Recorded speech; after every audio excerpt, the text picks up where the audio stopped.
Born and bred in Seattle, Washington, Kimberly Nichole moved to New York City, where she launched her career. National and international performances soon followed, allowing her to share the stage with such artists as Slash from Guns N' Roses, Living Colour, Alice Smith, Janelle Monáe, Nona Hendryx from LaBelle, Aloe Black, Bilal, Joe Walsh from the Eagles, and John Bon Jovi. Her mesmerizing performance style has captured the attention and support of Quincy Jones, songwriting duo Ashford and Simpson, and fashion savant Andre Leon Talley.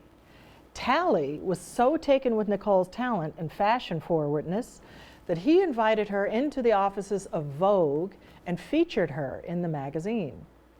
Her original music has been featured on MTV, VH1, BET, Logo, Lifetime, and Showtime.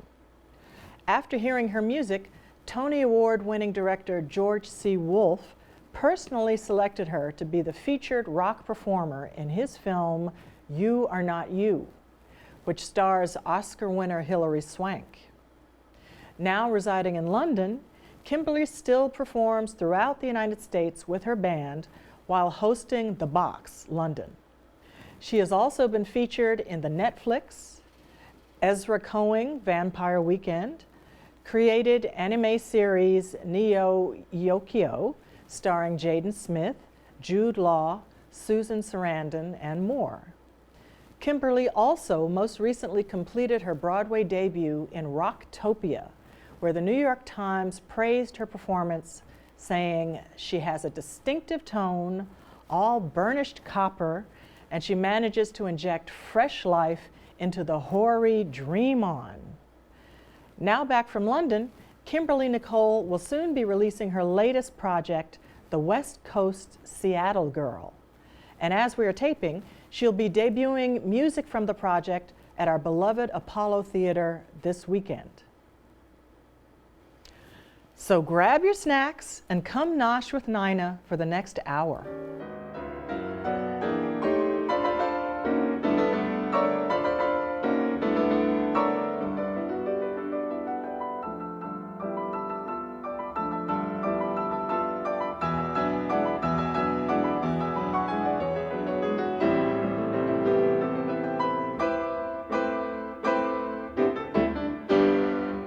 Hello and welcome to the Noshing with Nina show. I'm your host, Nina Kennedy, and today we have with us the rock ballerina, Kimberly Nichole.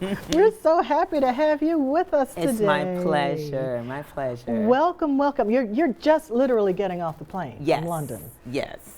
Wow. Not jet lag, I'm fine. Yeah, but good for you. I'm glad you guys asked me to be here. Thank you. Well, so glad you could come. If you fall over, I'll understand. Because it's happened to me, just getting off the plane. Yes. Not getting any sleep and all of that. Absolutely, yes. So we saw your performance at the Sugar Bar, Ashford and Simpson Sugar Bar, right before you left for your Blacksit. Yes. That Brexit Blacksit, I love it. Yes, absolutely. And it was absolutely fabulous. Thank you. Fabulous. How did that? You guys wrote about it too. That's right. We blogged about it. Had to give you a plug. Yeah. Now you've known Ashford and Simpson for a while, right? How did that relationship start out? Well, I moved to New York in 2008.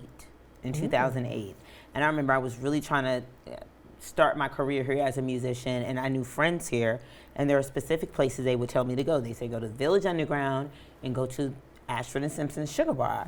And I was like, Ashford and Simpson? I'm like, you talking about Nick and Val? My friend was like, yeah, girl, that's a bar they own. You should go there and sing. So I went there one night. God, it had to be when I first moved here, moved to Harlem. Went to their bar on the Upper West Side on 72nd Street. And then I got up and I put my name on this list. You know, nobody knew who I was. You know, it's sometimes an older and younger crowd, and they kind of look at you like, you know how the New Yorkers are. You gotta prove yourself. Right. So I was like, I put my name on this list, and I waited around to get up and sing. I got up and sang, and Nick and Val were singing background on the mic. Oh, wow. And I was like, I was kind of freaked out because I'm like, these are like icons, legends to me, because I remember growing up, my parents are Motown era kids. They always talked about Motown, and I knew their discography of Motown songs, but I also knew them as solid as a rock. So I was like, I'm sitting here looking at Nick, who's basically was the Black Jesus, if we always want to be honest, and then I'm looking at Val, and they're singing background with me, this little unknown girl, and they're just there, like in real life. So I was really overwhelmed with my having this access to these greats, not just Black greats, but just greats beyond with the music of the world, how they've written all this music that has stuck with all people for generations. And I couldn't believe they were just sitting there. I remember calling my dad, and I'm like, Daddy, I left this place called the Sugar Bars owned by Ashford and Simpson. He was like, Ashford and Simpson? I said, yes, Daddy, they were there, solid as a rock. He said, solid as a rock? I was like, yes, Daddy, they were sitting there, the Black Jesus, and his wife was there singing with me, and I'm really a little overwhelmed. So they took a liking to me because they saw something in me that was very special, and they helped me as much as they could along my career. I call them my musical fairy godparents. Such sweet people. Yeah, beautiful people. Really. Nick is gone, but Valerie, she'll be at the show on Saturday. Like they have been rooting for me forever. Yeah, good people. Yeah, really, really love them. Just regular. I remember Val one time. Someone was like, "Hey, can you take a picture of me and Val?" Val was like, "She doesn't take pictures of." For people, she's a star. I was like, already. I said, well, Mama's teaching me. You know, when the Black divas start teaching you, you learn, you pick it up. So, all right, Mom, you're right. I don't take pictures for anybody anymore. What song were you singing, by the way, when they were singing back up? I think it was Crazy by Gnarls Barkley, because that became a favorite at the Sugar Bar. Yeah, it was probably that one. There's got to be some tape of that somewhere. Somebody has some Somebody's footage. got to. There's some footage somewhere. We'll put a call out there. I probably looked a mess, though. That's when I was finding myself. I was really young. Come on now, who do you, who do you, who do you, who do you think you are? Bless yourself. You really think you're in control?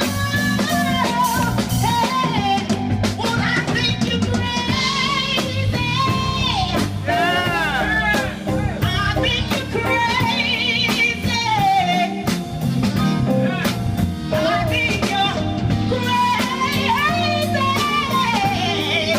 Just like me. Whoa. My heroes had the heart to live the life I wanna live. Hey, if only remember, he's thinking, I wanna be like this. Yeah. Ever since I was little, it's the blood burn. It's no coincidence. And I can tell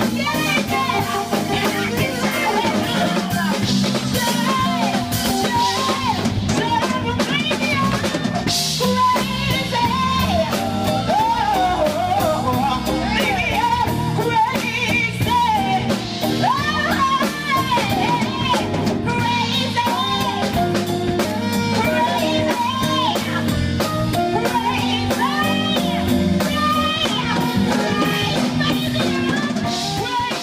That voice. Now, girl, you got to tell me, where did this voice come from?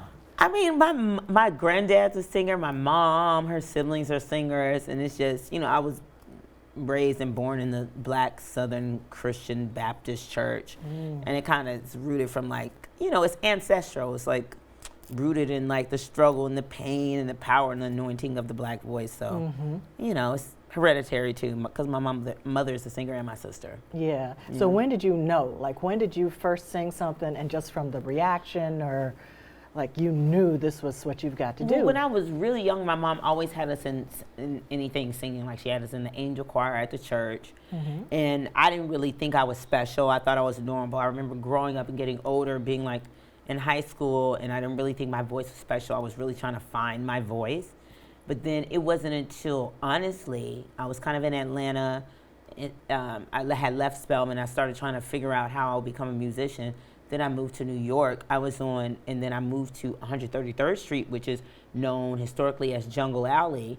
And there was like this energy in this area of Harlem that kind of started shaping how I sang. And I always felt it was some supernatural connection I was having with who I was. And then I started feeling like my voice was special because I started learning what my voice was.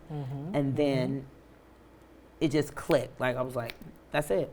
It's like, girl, this is what you're supposed to do for the rest of your life. You know, because as a child, you know, you have childhood dreams, kiddish dreams, but you really don't know how to fulfill them, or you really don't know how special you are. You don't know how to figure out the ways around whatever your gift is technically. And I hadn't learned it until I moved to New York. So you weren't taking any training or voice coaching as a kid? Nothing never. Like that? Just I singing didn't in start the taking church? training probably until like 3-4 years ago, technical training from a gentleman named Abaya that he started helping me try to hone into another level of singing I could get to. But no, I had never taken training in my life. No. What a voice. Thank you. Whew, child. Like the first time I heard you was really your House of the Rising Sun. Oh, really? The voice? Yes, yes. It's the first time. In fact, April was making me watch it. She kept, replaying it and replaying it. That's our music. I took it back. Yes, yes, you did. You really did. That was an experience. That's my favorite song. One of my favorite songs I have performed on that show. That was bravo. Thank you. Bravo. So Thank glad to you. be able to say that Thank to you. you. So now we talked a little bit about you're going from Seattle to Atlanta. Now, how did that happen? You'd applied for Spelman, or? Yeah, when I was a little girl, I was just this little girl, super pro-black. I didn't want to be named Kimberly. I wanted to be named like an African name. Then my god sister was talking about she wanted to go to this place called Spelman. I'm like, well, what is Spelman? She was like, historically black college for women.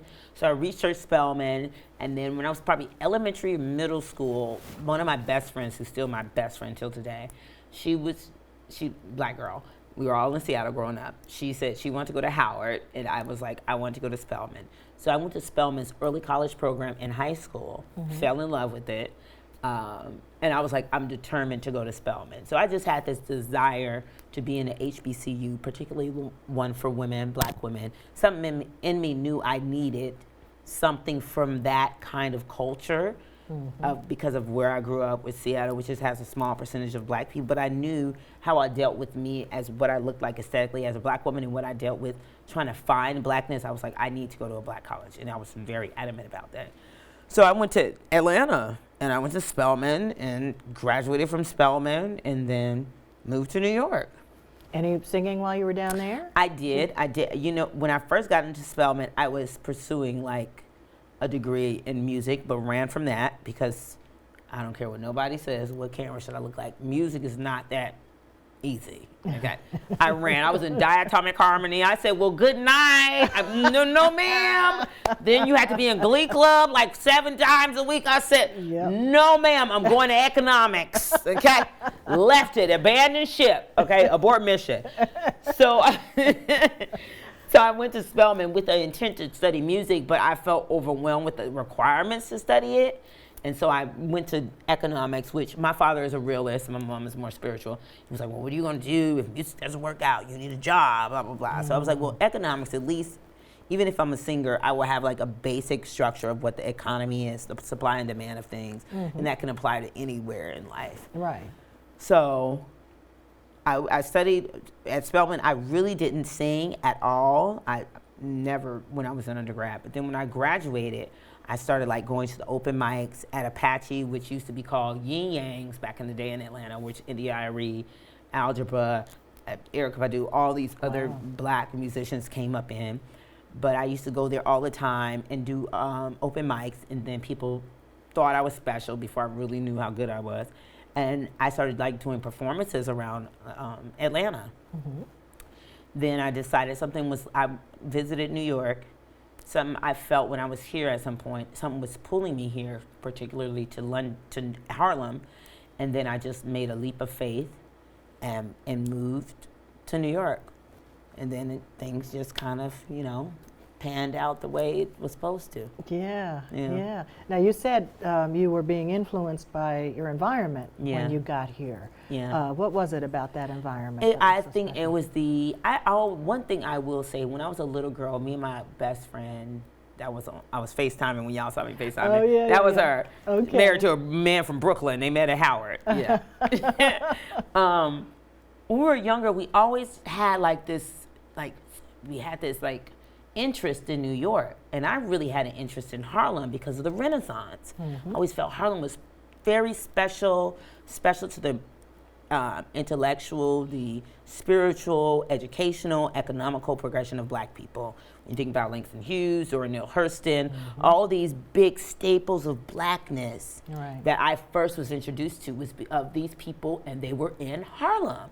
So when I was young, I was like, I want to own a brownstone in Harlem. I want to live in Harlem. There was no other place I ever wanted to live. Like I remember seeing some apartments in Brooklyn, wasn't interested. First place I saw in Harlem, I moved here immediately.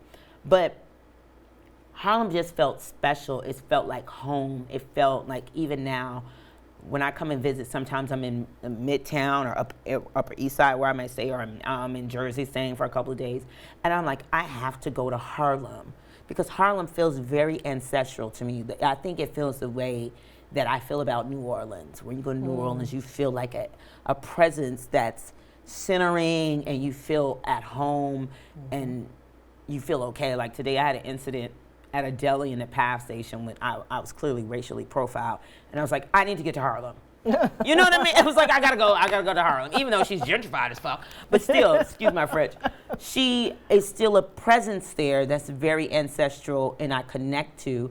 And I think when I moved here, I had just come off of being at Spelman, where I was a Black woman, finding myself, and having found myself, I knew the next level would be for me to go to a space that was very much nurtured by the ancestors that allowed me to even be where I am today.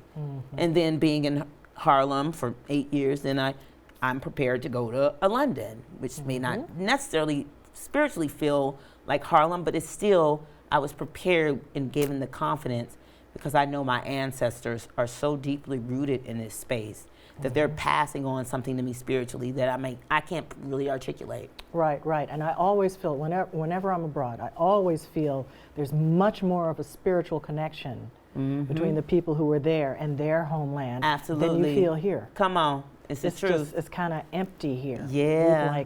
We've alienated all of them. Yeah. It's just kind of strange. Yeah. My 2 cents. Right. But okay, so you came here to New York. Now, how long before the Voice was that? So I got here in 2008, and I was performing around for a while. I released a project when I was here. I went to Atlanta, did an album release, came back here, did an album release at Joe's Pub. Just was hanging around and performing, and I was still in corporate America. Like I had all these jobs I worked at the New York Times, HBO, Christie Fine Auction House, Liz Claiborne. Like I was I was sought out as a recruiter in human resources. Wow. Let's be clear. Even today, to this day, I have some of my managers, my bosses, that still sometimes say, girl, are you still singing? Because we would really like to bring, like I was that girl. My goodness. So what kind of took me away from that area was I was fired from Hugo Boss when I was recruiting for Hugo Boss. Uh-oh. I should have been fired. I wasn't focused, whatever, because I was feeling like this was the end of my journey in corporate America, and my mom really solidified that. She was like, girl, you're fired, great, do music. All right, Mom. So before the Voice, I was in corporate America, and then I was fired, and then I ended up at the Box, New York, which is a cabaret show, a very late night, not for the easily offended show. So I ended up there. I was there from 2012. I was the chanteuse, meaning I just sang during the show, but then they thought I was really good to be the mistress of ceremonies, so I became the mistress of ceremonies. I was an MC for like 3 years. Then, because I never was really I auditioned for American Idol years when I was younger, and I was just never interested in the singing competitions, just because I was I was like, I'm a black girl that does rock music. Nobody's gonna really understand that. But a friend of mine, 2014, she was like, hey, Kim, The Voice is looking for more female performers. If you can go straight to the blinds and they cast you, will you go? I said yes, but I'm not auditioning. I'm not going into a cattle call and auditioning. So they saw my videos, which I had videos already of me being the rock ballerina, whatever. And I had some Skyping with some of the producers that had seen me at the box. And then they were like, eventually they were like, okay, Kim, well, we want to fly you straight to LA to go to the blinds, meaning I go straight into filming where the chairs are turned behind you, then when they want you, they turn. Oh, And wow. that's the only way I would have done that show. Yeah. And so that was like 2014. We were filming in the fall. Then 2015 is when it was released. Nutbush city limits. Nutbush city limits. You gotta be on a weekday and have a picnic on Labor Day. You go to town on Saturdays, but go to church every Sunday. They call it Nutbush. Oh, Nutbush. They call it Nutbush city limits. Nutbush city. Oh, no whiskey for sale. If you get caught, no bail. Soft pork and molasses is all you get in jail. They call it Nutbush. Oh, Nutbush. Hey, yeah. Nutbush city limits. Nutbush city.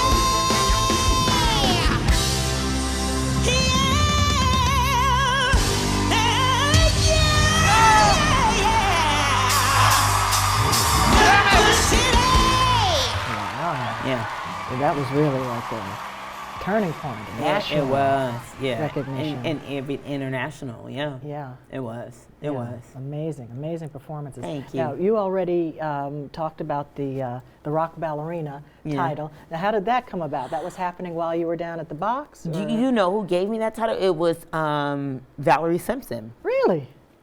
When Andre Leon Talley featured me in Vogue, she was like, because he saw me, Nick and Val, Ashford and Simpson, they loved me so much. They did a private performance at their bar, of their restaurant, with them and all of their close friends of me and my band. Wow. And that's when I met Andre Leon Talley, and he told me, he was giving me, you're wearing a Dior shoe, this outfit, I love your aesthetic. Tomorrow, darling, you're coming to the Vogue offices. And I was like, okay. Ooh. And so when he did the article, because it used to be the life and times of Andre Leon Talley, and he would have this column in Vogue where he would feature certain people. He did Serena Williams and all these other amazing, incredible people. And he wanted to film me. I remember the bus pulling up to my Harlem apartment and me being shot on the block that I lived on in Harlem on 133rd Street. Wow. I couldn't believe it.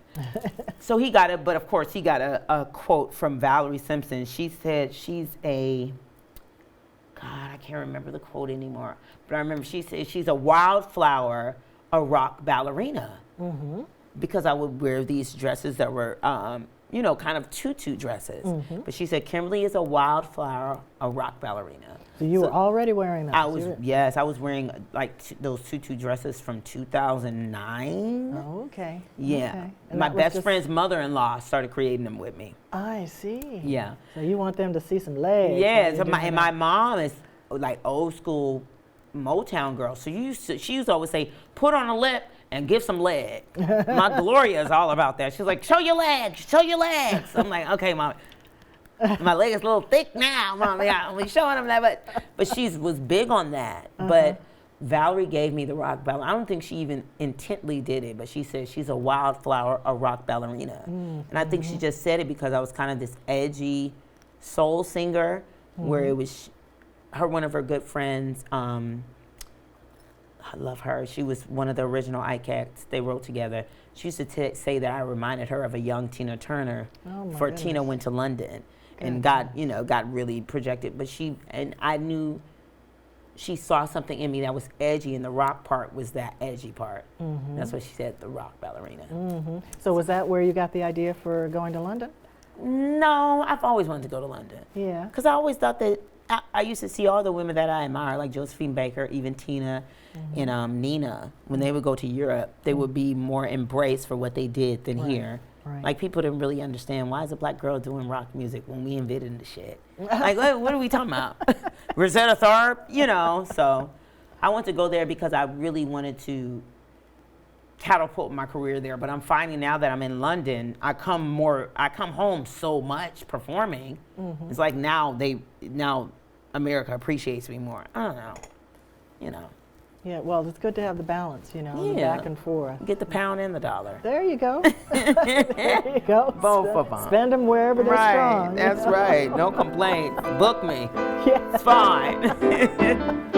We're talking to the rock ballerina, Kimberly Nichole, and we were just talking about her famous black sit to London, her performance at Sugar Bar, Ashford and Simpson Sugar Bar, where we happened to be in the audience, and we still have the fan from the black sit. There she is. I love that fan. Yeah, that was an amazing night. And Thank your band, you. I wanted to ask you, how did you find your band? I mean, it was trial and error. Like, the boys you guys saw that night have been playing with me for probably 5 years, but it was definitely trial and error, and I kind of meshed with them very well. Of course, in the journey as musicians, some of them have gone on to London, like some of them won't be there on Saturday. But for the most part, it's the same collective that I have had for at least 5 or 6 years. They just kind of know me. I don't really have to articulate my sound anymore, but when I first started, I had this idea of what I want my music to sound like live, and sometimes people don't understand what I'm saying, because I think my sound is very much a mixture of, like, very much rock, but soul, blues, rock and roll. It's just black music, but some people do not understand what that means. Where some people may be too soulful for me, where I'm like, you're not in the pocket of like a rock pocket. Or you're not playing the guitar like a rock guitarist, you know, but those boys, I love them. Brad, Martin, GC, Lonnie was on the drums that time, but Mark Bell, but it'll be a smaller, it'll be those people, but a little different version on Saturday. But it's trial and error. You know, as a singer too, a lot of me and my singer friends talked about this, about how, you know, as a singer, it's hard to be in the industry because a lot of musicians don't respect you. They don't really value a songstress because they think you can be replaceable or whatever. So when I first started out, like a lot of, because I'm a musician, but I'm a vocalist and a musician umbrella, but the instrumentalists, they wouldn't take me seriously. Like, they really wouldn't listen to what I said. They didn't think my thoughts and my ideas or my music intellect was important. They just thought that they knew, but I know what I want. Yeah. I got an ear. Yeah. Okay? I'm clear. But I mean, it's by the grace of God that I was able to find men that understood. A lot of them can play gospel music, can play blues, but they know rock music, and they know how that meshes with what my sound is. So I've been fortunate. Yeah, like I said in my blog, it's a totally unique experience. Yeah. I've never heard anything like it. Thank you. You know, there's hard rock underpinning, you know, and all here day. comes the blues and the gospel soaring on top of it. It's an amazing experience. It's all black music, though. You know, right. it's just, that's what it is. It's a big tree trunk, and there's these branches, and it all comes back to the center, which is the black woman. There you go. Good night. And don't be fooled by the white boys. Come on, because they know too. Mama's in charge. But the white boys know too. Yeah. There's this quote I love from Kurt Cobain that said, the future of rock music is through the woman. But I was like, Kurt knows through the black woman, that there's no survival of rock music without the black woman, because Rosetta Tharpe is the originator, she's laid the foundation of rock music. Yeah. So, and she got so little credit. I mean, nothing. She just got inducted in the Rock and Roll Hall of Fame last year, when she should have been the first one inducted when they first opened the MF. Yeah. You know, but we get it. Yeah. That's what they do to us. Yeah. It's fine. Yeah. But they know. Insecure. They know, though. Yeah, they and can't so do we. We know, too. Yes. Well, gradually they're beginning to come around. They teetering over. Yes, gradually, too slowly. Color my pictures with a smiling face. Outside the lines, I'm feeling fine. Oh, how it rained You stood before me, bright like a sunny day. You're the prize, the reason why didn't it rain. You make my heart go, ooh, yeah. Oh, yeah. My heart goes, ooh, yeah. Oh, early mornings, hungover state. I'm drunk in love, boy, you're the bubble. Didn't it rain? You stood before me, bright like a sunny day. You're the prize, the reason why didn't it rain? You make my heart go, ooh, yeah. Oh, yeah. My heart goes, ooh, yeah. Oh, I wished upon a star for you. Dreamed about love so true, and you came. Did it rain? I wake up every morning to you. You're my dream come true. Yes, you came. Oh, didn't it rain? Ooh, yeah. Ooh, baby, yeah. Ooh, yeah. Ooh, yeah. Ooh, yeah. Ooh, yeah. Ooh, yeah. Your love shook me like the thunder that cracks the sky. Oh, didn't it rain?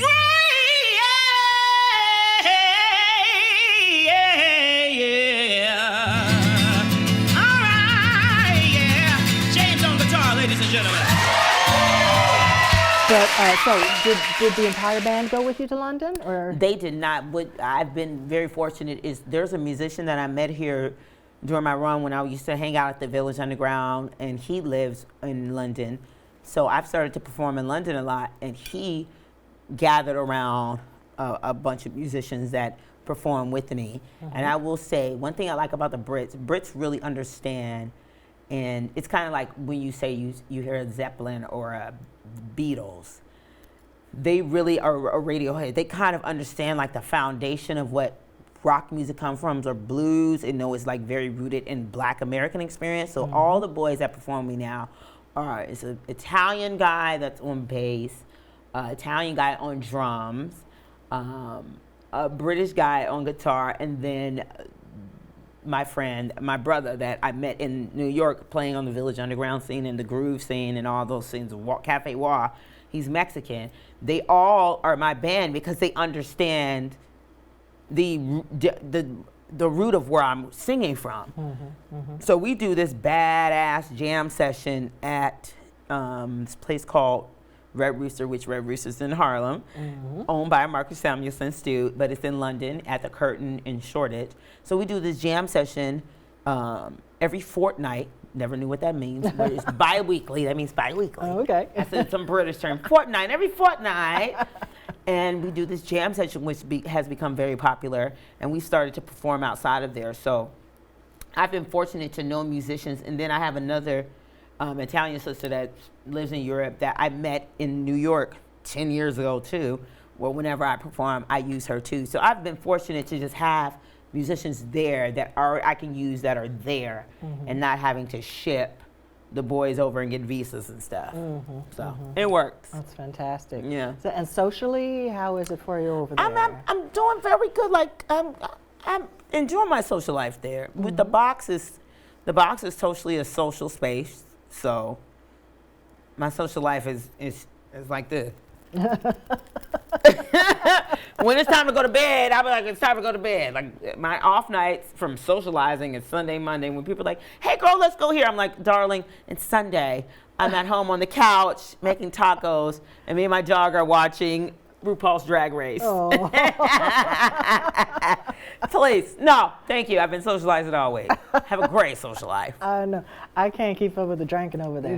Oh, girl. Between the single malt scotch and then You can't. all of the... No, I tried. When I first moved there, it knocked me out. I slept through a show once, and that was it. Oh, Lord. Oh, my God.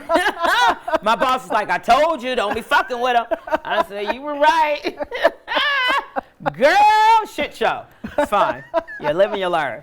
Yeah, you got your liver's got to do some training. Yeah, I was like, whoa, because they are really some drinkers. Yeah, they can drink No, hard. I know, like I perform in nightlife. The majority of the audience on a Tuesday are like corporate people, and it's 1 a.m. What y'all doing in here? Drunk. Trash! Get up in my chair. We're going to have a little coffee, darling. A little black coffee. On my way to the office. Oh, Lord. Good night. Cheerio. Jesus Christ. Oh, they're God ready bless for some them. rock music, I guess. Maybe.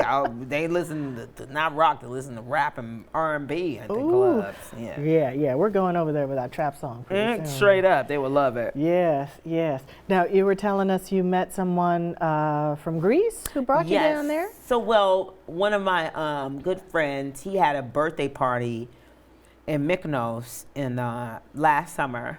And I performed there. He had me perform there. And then I met someone there. We became really good friends. And I ended up going to Telekinesi, which is in Greece. It's near where the Greek gods were, the mountain they say they are. But I went there and they were really like, they really loved me as a performer and a singer. And it's like a space that they really have for like, particularly like black musicians and stuff, which is, it's common in Europe. That's not surprising to me. You go to Italy, I have a friend that's in Russia now singing as a black woman. So, they just be wanting them little, they want a little chocolate in their milk, a little dip. But yeah, it was cool. Greece is a beautiful country, and I've been fortunate. One thing I like about living in London is I'm able to fly to anywhere in Europe and sometimes even Africa for little or nothing, or within a short span of time, which has been great. Yeah. Beautiful. Well, I can't wait to see you over there. Yeah, that'll be fun. So you just flew back today for the performance at the Apollo this weekend. Yes. So now, how did that happen? Well, the Apollo has been like a big advocate in my journey. They're big on like creating the stars of tomorrow. So they always think that I'm one of those people. So they call on me a lot for, like I've done Apollo in the Hamptons, I've done some private events for them. But I did the Apollo Music Cafe maybe in 2013. My great grandmother, who's since been deceased, she came from Louisiana with her children. My father and mother came from Seattle to see me. So it was a big deal, and I sold it out. It was really a very pinnacle part in my career as a musician, because the Apollo is like it's like the trinity of performance for black musicians. Like every black musician in history came through Apollo. I don't care who you think you know. Jimi Hendrix came through Apollo. They don't like to say that. Because they like to always think that he was just a white music. No, Jimmy lived in Harlem and he was all in Apollo. That's why he performed with the Isley Brothers and a bunch of other Chitlin circuit musicians. But everybody that I always knew as a child that I admired, from the Ninas to Lauryn Hills, they all came through the Apollo. And the Apollo is like the rites of passage of becoming great, whether you're booed or not. So I did Showtime at the Apollo when I first got here, and I lost against somebody named Machine Gun Kelly now. That's a big time white rapper. Really? Lost against him. Yes, girl, I was second place, he was first. Weird, a white boy can come in our space and rap, and he wins. Weird to me. Anyway, right, very. So anyways, but the Apollo have always had an affection towards me. So I did the Apollo Music Cafe, which is a sound stage, maybe sits about 200 people, in 2013. It was a big deal for me, and I had my family all come. And since then, even after the Voice, Jo now, the president of the Apollo, she's always loved me, been a fan of mine, been rooting for me. When I got off the Voice, she hired me for some stuff to do and perform on the Apollo Theater. I did this big tribute on the main stage. Then they hired me for the Apollo in the Hamptons, which is a huge fundraiser where they make a lot of money. And I was their Future of the Apollo performer. And then there's some of their board of directors are really big fans of mine now. So the Apollo has supported me tremendously. So last year I was talking to them about me releasing that record and a project. And they were like, well, we would like you to come perform in the spring. and they were like, we want you to perform during the Women of the World Festival. Oh. They're like, we want you a part of that week. So this week, which we're speaking in, Janetta B. Cole and Nikki Giovanni had a whole conversation. Alice Smith and a lot of other incredibly gifted women are performing all this week. So I'm doing the Apollo Cafe on the Saturday. So they've been a big fan. I mean, even the tickets sold, like one of their board members that loves me bought a bunch of tickets for him and his friends. Like that, I'm just a part of like the folds of, and they really believe in me and they want to help me as much as they can with my career and how they can help me. So wonderful. And that's what, that's what our institutions should be doing for our communities. Right. You see the babies that are supposed to be, we got a few things we can help you with. We have some resources for you, and they're doing exactly that. I'm indebted to the Apollo for the rest of my life. And my goal is this. I want to pull a James Brown. I want to do Kimberly Nichole live at the Apollo Theater and do a whole week sold out shows at the Apollo. All right. I'm putting that out there. Yeah, you heard it here first. Straight up. New York. Heard it here first. Kim said it. There you go. Now, I said in the intro that you're introducing some of your new project coming up, your new release. So yes, my project is called The West Coast Seattle Girl, very much inspired by the album released by Jimi Hendrix's estate way after he was passed, called The West Coast Seattle Boy. But I'm really proud of where I come from. I'm from Seattle, Washington. There's incredible musicians from there, from Nirvana, Alice in Chains, Soundgarden, Quincy Jones, and Quincy Jones more importantly, and Jimi Hendrix more importantly, and Ray Charles had his start there.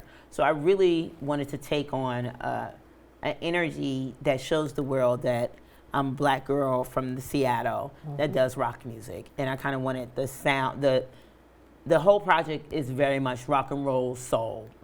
Whatever I sing is soulful, but it's very much rock and roll. So I really wanted the project to reflect that in the title, so it'll be clear.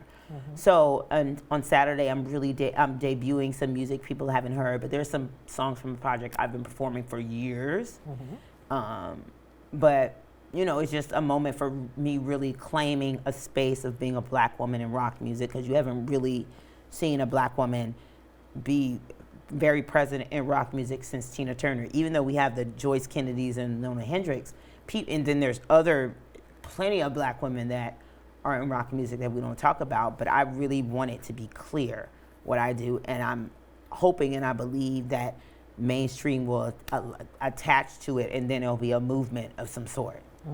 With you at the helm. Yes, and I'm all about it, because there's a lot of black girls that sing rock music. It's a lot of us. Well, in the project, which song is going to be the single everybody's going to be talking about? The single is called The Witch. It's a song by a early grunge band from Seattle called the Sonics. So it's from my hometown. It's a grunge band called the Sonics, but a lot of their music, what they did, really reminds me of Little Richard. So I always found it interesting that they said it was early grunge when it sounds like Little Richard. And when you hear it, you'll be like, that sounds like Little Richard, but they call it early grunge. But that's kind of like when the race music started happening, when they started separating rhythm and blues from rock and roll, when they were all sounding the same. But they start titling it to make it like a black person does that and a white person does that. When the Sonics were clearly doing what Little Richard was doing, but they're saying it's early grunge. No, it wasn't. No, it wasn't. No disrespect, Sonics, but you screaming like Little Richard, and the whole format of that song is Little Richard. Well, I can't wait to hear it.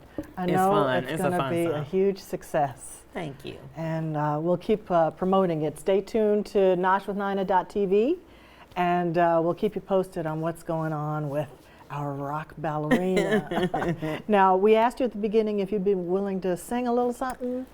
If there's anything that comes to mind, totally a cappella, because we don't have any track or anything. Right. You don't have, I thought it was a guitar player back there. What you want me to sing, Nina? Well, whatever you feel like singing. What's something that comes to mind? I'm going to sing a song that was originated and created in the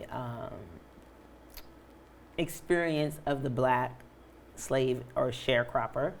And we created the song, but, you know, someone snatched it up and then made it a huge song, and everybody equates it to them being the originators. But they were not the originators of this. It's House of the Rising Sun. Let me get a little.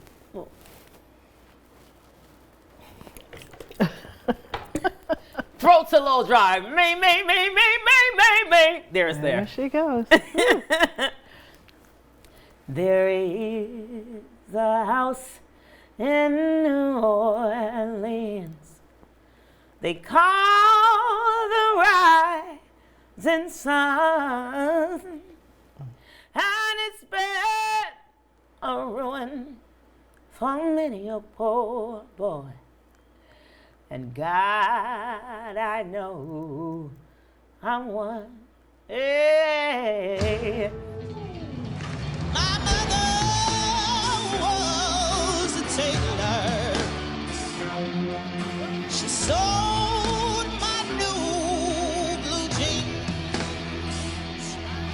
My father was a gambling man. Oh, down in New Orleans, yeah. Mother, tell your children not to do what I have done. Spend your life in sin, in misery, oh, in the house of the rising sun. Well, there is a house in New Orleans they call the Rising Sun. Yeah, it's been a ride for many boys, and God know why.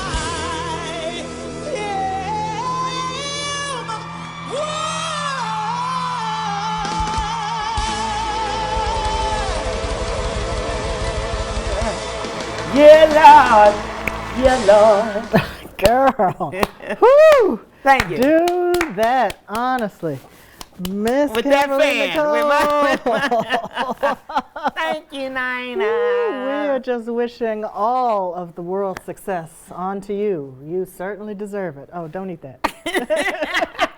It's just a prop. You're like, yeah, it's not. That's not one of those. Fine. Whew, I'm going to have to get myself together after that. You got a fan. I need a little some water after that. I'm like, woo, my throat was We dry. were talking about single malt scotch. We should have some of that. but Okay, not where today, that at? Not today. A little bit Okay, later, maybe. Later on. So, wow. Well, where to go from that? Well, the future, I suppose. What Yeah. are your plans and what's coming up for you and all of Well, I'm in London, of course, trying to find my husband. that? Uh-oh. Well, let me see. I ain't trying to find him. He should be finding me Yeah. with a big fat bank account. Yes. Okay. And so I'm doing the Apollo this weekend, which is we're in the month of March. All right. And then Women's I'm history. so excited about this role. I was just cast without auditioning to be the Gypsy, the Acid Queen in the Who's Tommy production at the beautiful. Kennedy Center in April. Wow. So if you know the Who, the rock band The Who from the UK. They created this rock opera back in the 60s, 70s, before I was even born. They created this rock opera whole project album called The Who's Tommy. It's about a boy that's a shit show coming of age. And there's this character that's really an iconic character within that rock opera called the Gypsy. And when they made a movie, the Gypsy, the Acid Queen, was Tina Turner. Tina Turner. So she made it was a big deal because then she even made an album of the same title called The Acid Queen. So I'm really honored. And Tina Turner is like, to me, like, there's a trinity of singers that I like adore, and Tina is one of them, and she's like, to me in my head, my mother. She's the woman that taught me outside of my mom about what it means to be like a musician, to be a singer, a vocalist, like a song stylist. I think she's the greatest vocalist that the world has ever heard, but we don't talk about her enough because she had so much pomp and circumstance. She was such a good performer. People don't forget about how good of a singer she was. Mm-hmm. So I feel very honored that I've been able to take on a role that, even though there was people performing it before her on Broadway, on different musical stages, but she made it iconic because of who she is. She's a black woman. I mean, she made it fabulous. Mm-hmm. So I just feel very honored to be able to play this role. So I'll be doing that at the Kennedy Center with like this A-list stars of people, which I'm the D-list person. Nobody knows who I am, but I feel honored to be able to do this. So it's in April. And then in the summer, I'll be releasing The West Coast Seattle Girl independently. So look out for that. And then I'll be touring as well. But then in the meantime, I'll be at the Box in London. In London. So you'll go back to London after the Apollo? After Apollo, I go there for a couple weeks and I come back here for a month. And then I go back to London. So I live in London's my home base right now. Yeah. We'll have to see you over there. Yeah, you guys gotta come hang out. Yeah, well, we'll be doing some touring this summer myself. I have to say, giving some concerts in Vienna. Yeah, hello. Gotta sit up tight with Vienna. I love Vienna. Yeah. So I lived in Vienna a few years. Shut up. How did you like it? I love it. Yeah. It's beautiful. Such a beautiful city. And there again, some heavy drinking. Right, girl. But this is back before when the shilling was the currency. Now with the euro, I hear it's expensive again. It is. It wasn't that bad when I was there before. Right. And the good old EU got it. It was something else. Yeah, and we're going to be taping some shows over there. So we'll be able to take all of you with us. Yeah. And you'll be able to see us in Vienna. Good. Well, thank you so much, Kimberly Nichole, for being with us. This was just asking. Wonderful. Oh my goodness, that performance. I'm still shaking from it. My voice is low. I was like, I can do better. I got to tell you, to feel the energy, to be this close to you, and I can rarely get this close to you when you're on stage, but to be this close to feel all of it, it's amazing. It's just amazing. I'm still not together. Oh, girl. It's fine. Thank you, So keep with us, keep noshing, and we'll see you next time. Cheers. Cheers, darling. If I can sing that song as good as you, No, stop it. No. Oh my God. Patty Smith, everybody! Best version of it I've ever heard. No. Hold on. Best fucking version. What are the fucking chances? I was drawn like a magnet. Patty! Patty! You were awesome. Seriously, you can quote me. Best version of the song. Are we getting this on camera? Oh my God. It's an honor to meet you. Oh my God. You were awesome.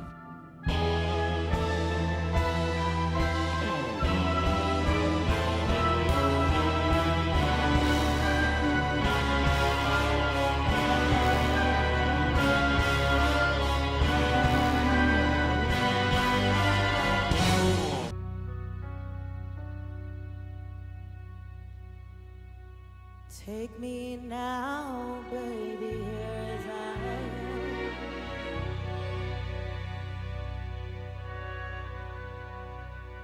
Pull me close, trying to understand.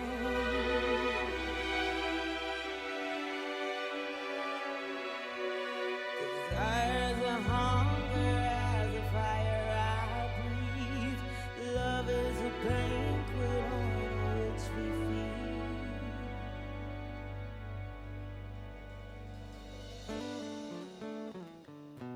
Come on now, try and understand the way I feel when I'm in your hands.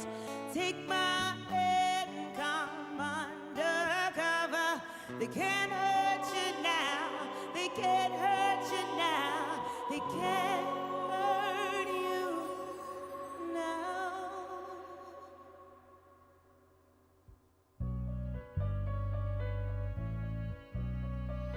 When I'm down, when I'm alone, love is a ring telephone. Love is an angel disguised as lust. Here in our bed till the morning comes.